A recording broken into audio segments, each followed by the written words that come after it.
Well, great afternoon. This is so exciting. Based on the end of grade and end of course state assessments, schools receive a performance grade and a growth designation of not met, met, or exceeding.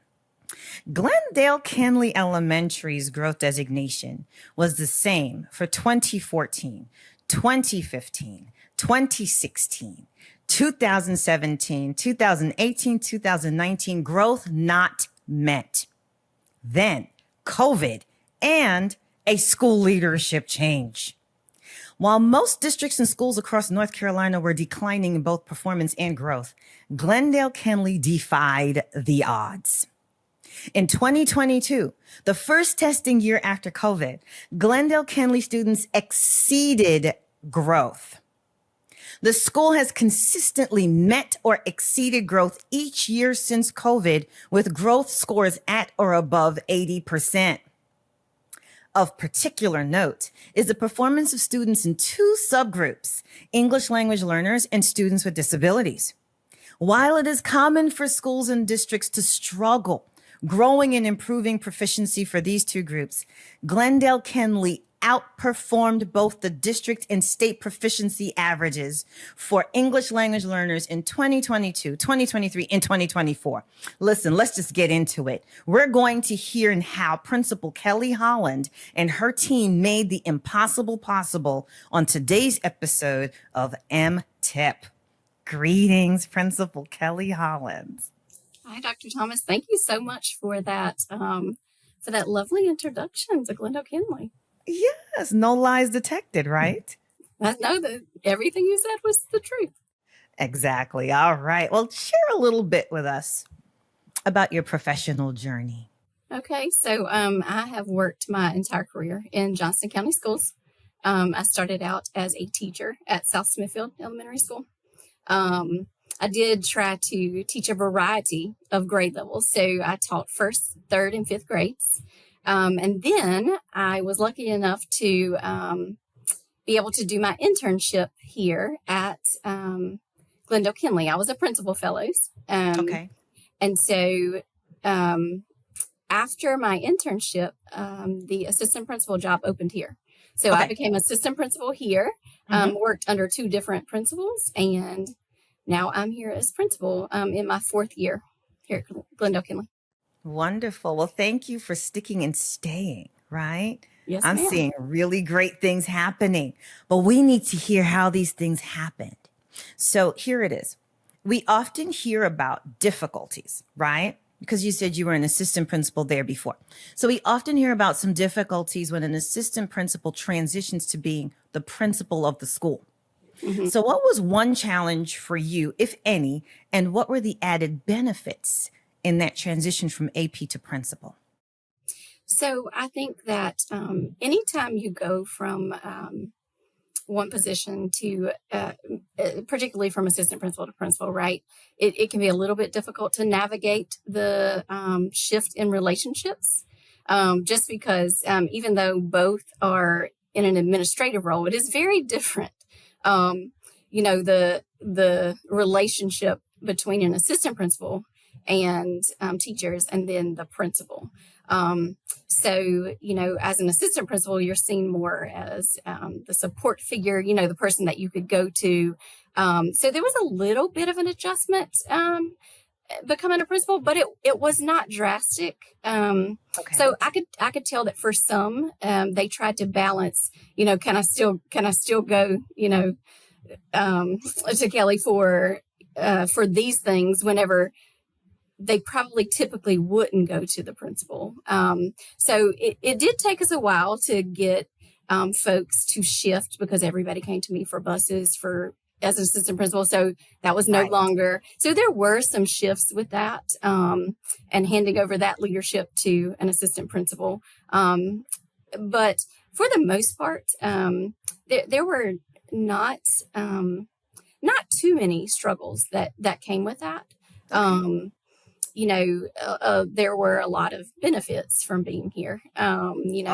Already being part of the school culture, knowing what it's like, knowing staff members, knowing who worked well together and who maybe needed to shift a little bit. Okay. And knowing all the kids. You had those insights. I'd been here a long time, so I knew the majority of our kids by name. And so that is really helpful, as the principal, to come in already knowing your Right. students. So I was able to build that trust, with the staff and with the kids, Mhm. and also with the community. So I actually grew up here in Kenly. So when I went away to teach, I decided to go to Smithfield, to a different community. Uh-huh. And I never saw myself coming back to the community where I grew up. But it was a really positive transition. And it did help knowing the community and already having those relationships built. It just helped. I was just able to leverage those relationships to foster like better collaboration with the community Right. in the new role as principal. Okay. Well, thanks for sharing that. Yeah, I know you weren't a student at the school. No, so I was in the old Kenly school before it burned down. So the school Oh, was built in 1996. So okay. there were teachers in this school that actually taught me when I came in as an assistant principal. So that was a whole nother dynamic. That is. Yes, yes. It ended up being a very good partnership, though. Now those teachers have retired. Okay. Okay. So you no longer have to supervise your former teachers like when you No, were in but I school. did there. I did there for a little bit. That's interesting. That's another conversation, right? Yes, So, ma'am. so let's dive into some continuous improvement. I want you to paint a picture for us because we heard about some really great metrics, some great data, right? Some performance data. But I need you to paint a picture for us that shows how Glendale-Kenly manages continuous improvement. What are the structures that are in place that have clearly shown effective for you, right? Those effective practices and the ones that are yielding positive results for students. So I think I'll start with our school improvement team because Okay. they play such a big role in just moving the school forward. So as a beginning principal, I quickly realized that I couldn't do everything on my own. And it led to the beginning of a transformation in how I led. So I was able, after I learned that I wasn't able to have my hands in things just as much as I wanted to, right? Okay. I still have my hands in things, but I learned that I have to delegate responsibilities a little bit better. Keyword. Um, and to the right people, right? Right. So we really, really shifted our focus on our school improvement team members. Mhm. And through school improvement, we created committees. And with those committees, having committee leads that were part of the school improvement team. Okay. What were some of Um, those committees, by the way? so we have, and we've adjusted them a little bit over the years, Okay. depending on what our needs are. We right now we have a data committee. We have an SEL morale committee, Okay. but they also plan parent engagement stuff. So any time we get parents into the building, so they do all of those things. Hmm. We have a budget committee. We have an MTSS committee. You said Um, budget committee and MTSS. yeah. You have So a budget committee. we do have several committees. Wow. And when I first started, I wanted committees to meet at different times so that I could be a part of all the committees. Um, I did learn when I was able to step back and let the leaders that we put into place lead. We gave them clear parameters around the expectations, but then gave them the authority to make decisions with that too. Yes. With when are we going to do things and what is it going to look like? I think that was really an important step that started the change here at Glendale-Kenly. When I kind of took myself out of leading every single thing and let the folks that are with the kids lead a little bit more. It just changed the way people took ownership of things. Okay. Where I struggled to get, like, I felt like I was struggling, but it's because I owned everything. I don't know that I gave it up quick enough.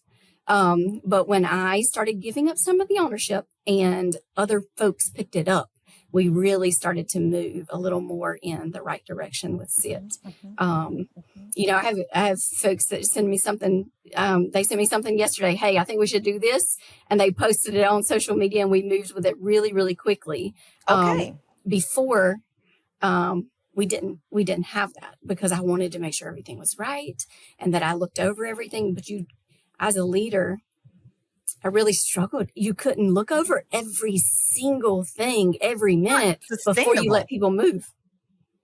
It's not sustainable. No, it wasn't sustainable. So, but through those, through those hurdles, we do now have folks that own, the facilitation of committees and own the things that go on with it and are collecting evidence that we're completing it. So we're in a much, much different place now than when I first became principal. Here. Okay. So, that's kind of SIT meets once a month as a whole group, but then our committees meet once a month as well. Now that we don't always just meet twice a month. It depends on what the committee has on their agenda for that month. So they may need to meet a few more times, but they arrange that and work through it. So, we do, after the committees can collect the minutes and put them together and send them out to staff. And so I am able to stay up to date. And if we need to make tweaks and changes, we definitely do that. But meeting with the SIT team as a whole once a month also allows for decisions to be made, for them to run things by us. We do have committee updates during that meeting, just in case we need to make big decisions together as a team versus individual committees. So SIT has come a really long way over the last 4 years, which has made a big difference in where we are as a school. In fact, this year, our ESL teacher is the facilitator for our data committee. Oh my. And it is funny what happens whenever teachers in the building see all of the data as a whole and then analyze it for your school, right? So they're not just looking at their students. My ESL teacher came in and said, I feel like this is my responsibility now. So it is shifted to where the committee feels more ownership over not just their individual grade levels and their performance, but more of the school as a whole. So we've seen lots of shifts through SIT, as our school and as part of the continuous improvement plan, which has been great. And that kind of flows right on into PLCs. We have done a lot with our PLC teams. And I'm sure we're going to get into a little bit of it later with PLCs. And we have, over the years, it seemed like we sit in the same space at the end of the year, right? We do all of these things, we put them together, and we do really well. Our kids do really well. But it almost has been where we feel like we got to keep going though, right? We can't plateau at that. So we've done some things this year to build teacher capacity, leader capacity. Yes. Oh no, Dr. I don't want you Thomas. to jump the gun though. I know. I'm gonna stop. I'm gonna stop. Oh no, wait, because I want our audience to hear all about that as well. And I just love your excitement about it. You're absolutely passionate when you start talking about these things. So you talked about your the ESL teacher, right? Mm-hmm. And I love how we're highlighting different folks. Okay. Yes. But that takes us right into this one component that I wanted us to touch on as well, because folks are very interested, right? In understanding how it is that you at Glendale-Kenly, your team, right? When I say you, I'm talking about your team, because you're a true family. How on earth, when other schools or districts are struggling, were you able to defy the odds? So context matters. Let me give it to you. I spent time studying your data. I hope you don't mind. No, I don't mind at all. Okay, listen to this, right? In 2022, proficiency for English language learners across the state was 20.6%. In your district, EL proficiency was at 21.1%. At Glendale-Kenly, however, there was a 30.4 percentage point difference, placing EL proficiency at 51% for your school. I could see if this was just a fluke or an anomaly, but every year since, Glendale-Kenly's EL, English language learners proficiency, not growth, proficiency, has outpaced the district and state averages. Wait for it.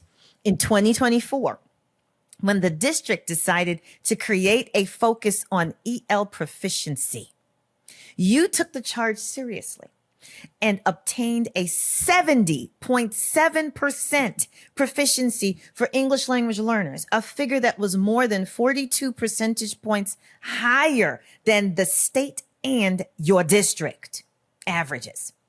I commend you for understanding how to rally your team around continuous improvement goals and get clear results.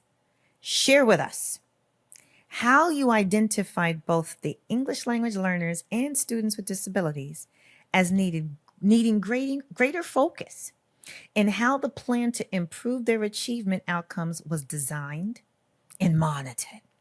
We're curious. So, we have to give credit where credit is due. We Of have course. a fabulous EC team and a Yes. fabulous EL teacher. Just amazing. Only And one EL teacher. just one. And the state only allots her half time.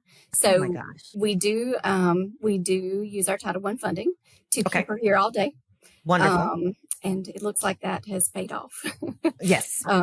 So, both of those teams of teachers work really, really well with all of the staff in the school. So they don't sit isolated and try to tackle things alone. One of the biggest shifts that we made, we started with our master schedule.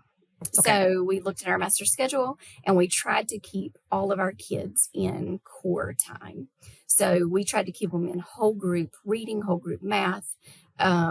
We do pull out during our win time, what our need time, like our remediation acceleration time, is when we try to pull our students out for any services that they need. We also, if we need to, we also use the small group reading time and the small group math time to serve students through pull out. Right. It takes a lot to get it where your master schedule works for all of that, to keep all students in. But we have been able to do it. So that was the first shift that we made.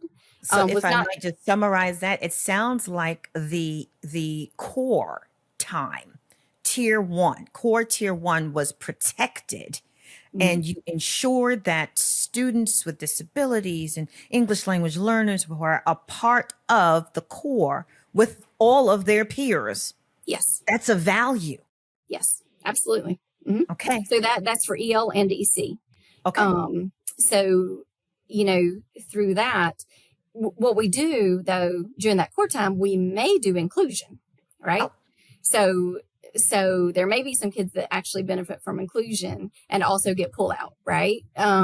So we had to be very strategic about which of those kids needed those inclusion services and needed the pull out services. I'll start with our EL first, since you introduced EL first.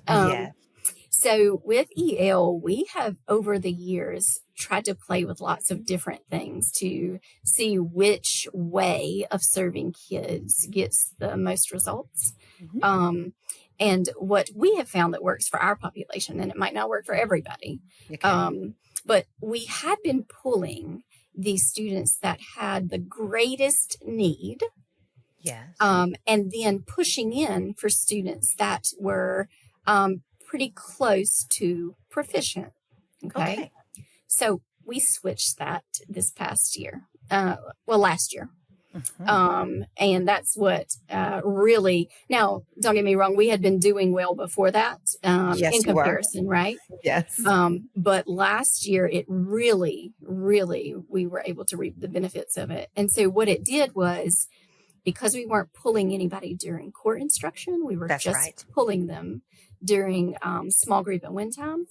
Our kids that were close to proficiency were getting that very intensive instruction Yes. during a time that was not core. So it helped them to reach proficiency. Yeah. Where we weren't getting that before because we were focused just on the students that were so far away. But, with only limited support, it's hard to pull them all, right? Right. So we just had to be selective when we did it. So we try to push in more now to help those students that have more of the language barrier. Right. Which helps them access core better. And then we pull those students that are close to proficiency to help get them over that hump to be proficient.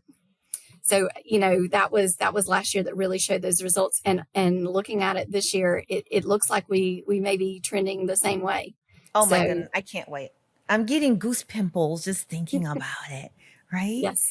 And then and I know you want to talk about your students with disabilities who also you all did pretty amazing work with, but I'm hearing that the quality of the core was also a focus in order to make this happen. Like your teachers at core were really focused on the quality of delivery, content, all of that. Okay, don't let me jump the gun. I'm just excited. I know. I was going to say. Now you told me to slow down earlier. I apologize. All right. Okay. Tell us about our other babies. Yes. So our EC students, it's a lot of the same. We took a lot of the same focus of keeping them in the classroom during core, right? For sure. Working on that master schedule. Now the difference between our EC and our EL is proficiency right now. Okay. Because our EC students were still struggling to get over that proficiency hump. We are in the process right now of looking at the way we serve our EC students and seeing if we need to do it a little differently, kind of like we looked at our EL kids, to see if some more inclusion and pulling out differently might help some of our students over that proficiency hump. A lot of our EC kids, we saw a lot of growth. We use the Spire reading program, and we use that with Fidelity. Yes, so you do. What we did, sometimes it's very, very difficult to pull kids according to their needs versus grade level, right? It's easy to do grade level because of schedules. So we made it work where we could pull them according to need versus schedule.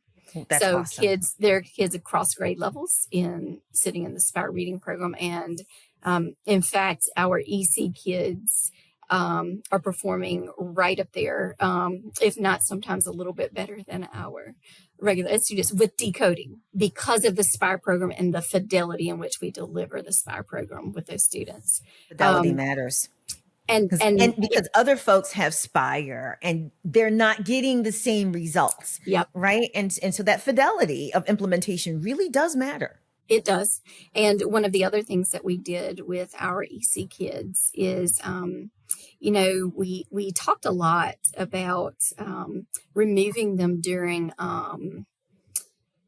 foundations time, because that is that's when you work on those phonics skills. And we chose not to do that. So they get foundations in the classroom with their peers. Yes. As part of core. And they get the Spire program. And although they don't run at the same pace, like they're what's it called? However it's laid out. You know what I mean? It's laid out differently. So you hit different skills at different times. Yes.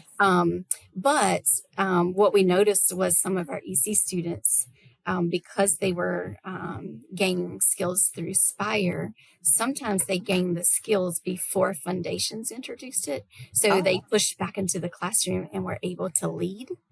Nice. And so that really helped with confidence in students. Yes. And once we gained some of that confidence, it has really helped, with their overall reading.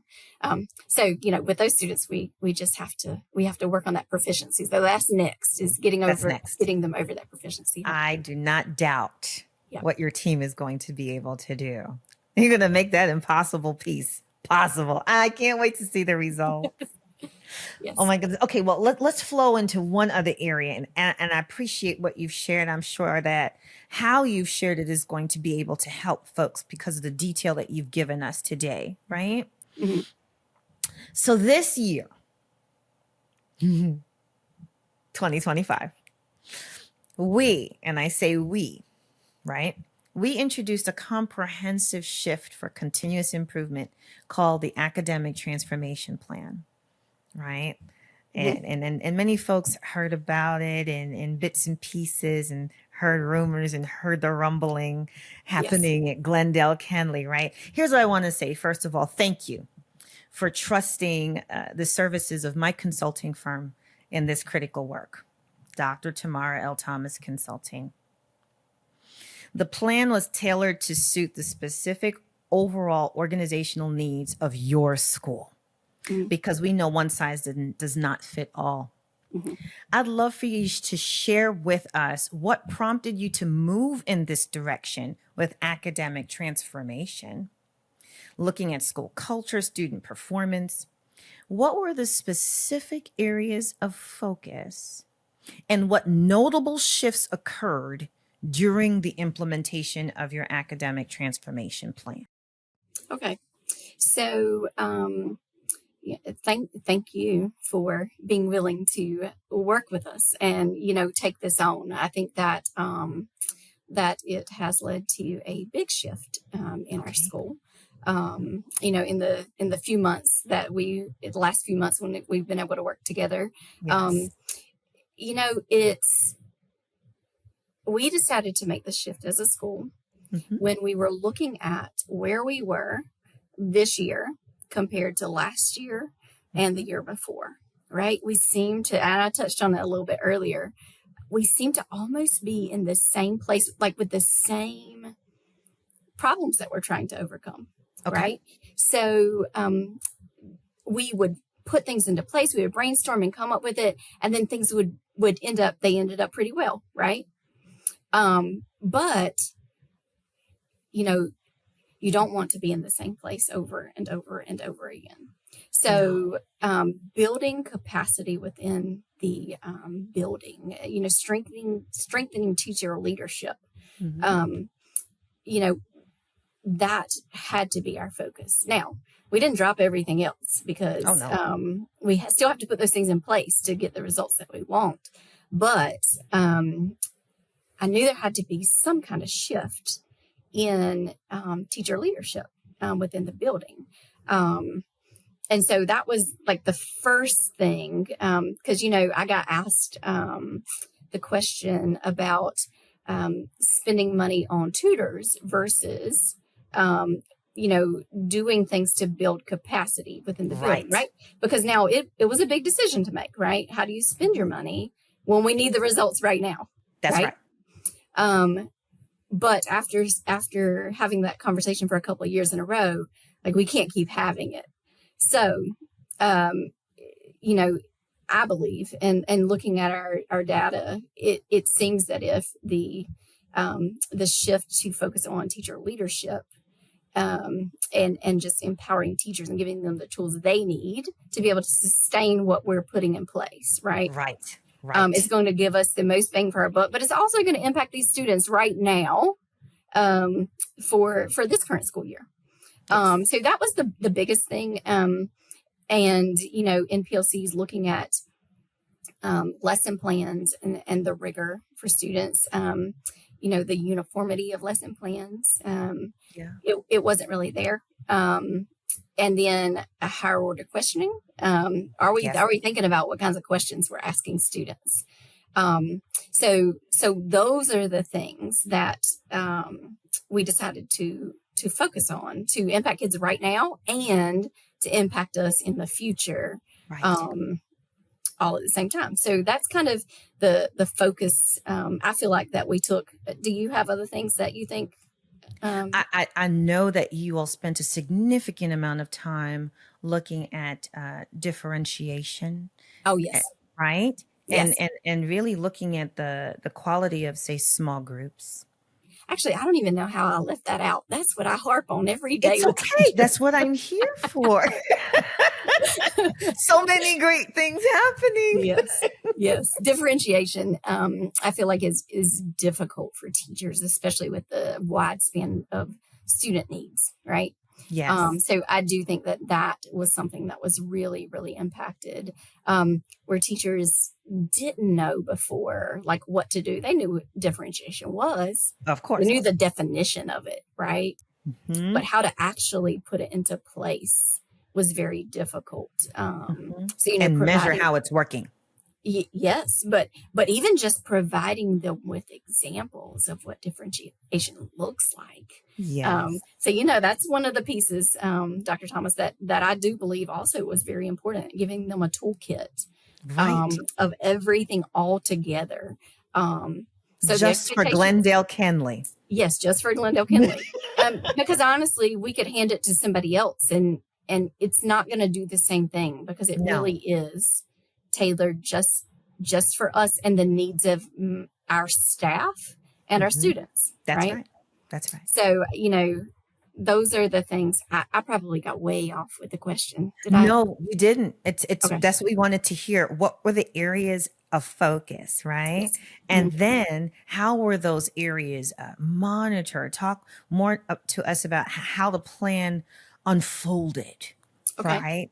Mm-hmm. So we, initially held that a first meeting with our teacher leaders and brought them in and, told them how we were going to shift our focus. I think before that, maybe even a couple of weeks, sent out a lesson plan format to get feedback from teachers and just let them start looking through it and say, yes, this would work for us. Or, we didn't have very many folks that said this wouldn't work for us.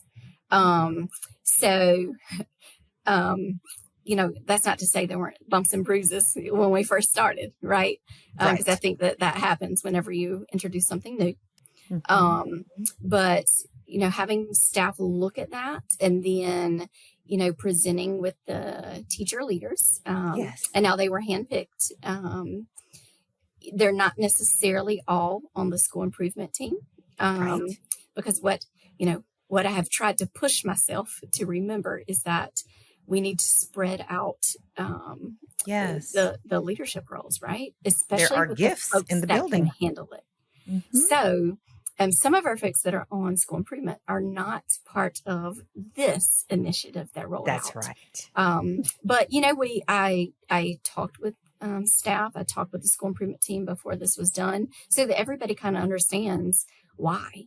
We're not trying to give all of the work to the people who are already doing it, right? No. We have to bring others in because others are really talented too. Right. So we were very strategic about who we picked that we felt could take on the role. And, it has really helped create that teacher leadership that we're looking for here in the building that makes this more sustainable.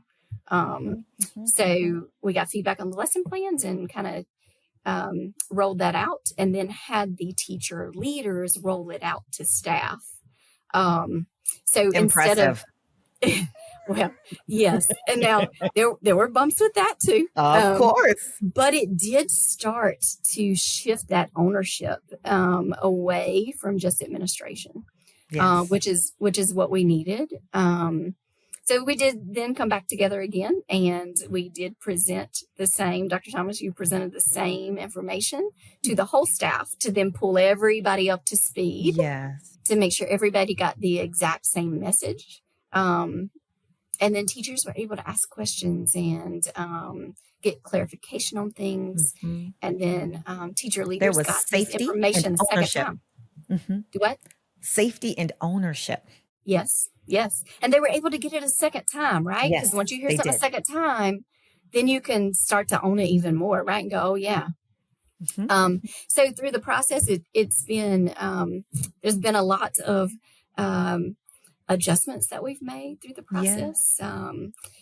Mr. Presley and I, as administrators, give feedback every week to teachers. I But the apologize. Did you say every week? every week, Every week. every week. Not because of a district mandate, but because it's a part of your culture. Well, and I've never had teachers turn in lesson plans before because I knew that if I wasn't going to do it to just check it off of a list, right? Like these are the things. So, before you helped us come in and set up a system to be able to do it, I didn't know that it was possible to be able to do those things. But building the capacity of teacher leaders, so they're expected to give the feedback first. Yes. And then Mr. Presley and I give the feedback on top of that. So over time, their feedback has gotten better and ours has gotten less because they're giving feedback to their colleagues at a better quality because they've done it more. Yeah. I am so proud of them. It's your entire school improvement team was on board and decided that this needed to happen, right?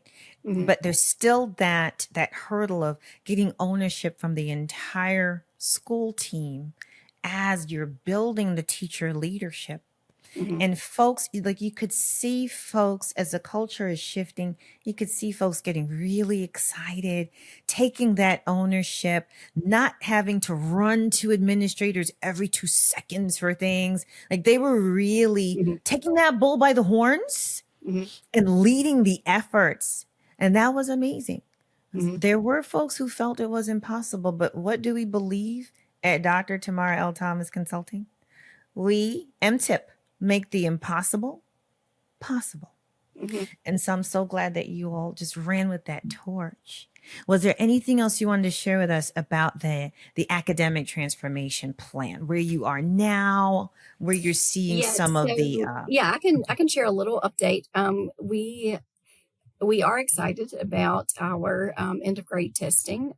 okay. We have since going through the academic transformation training and putting some things in place, we have already shown gains in every area but one. I think there's seven different areas. Okay. So like 3rd grade reading math, 4th grade reading math, 5th grade reading math and science. We showed growth in 6 of the 7 areas from MVP 2 to MVP 3. So we I are very apologize. I'm sorry. This was just in the last few months. Yes. So within 3 months, we were able to grow by quite a bit of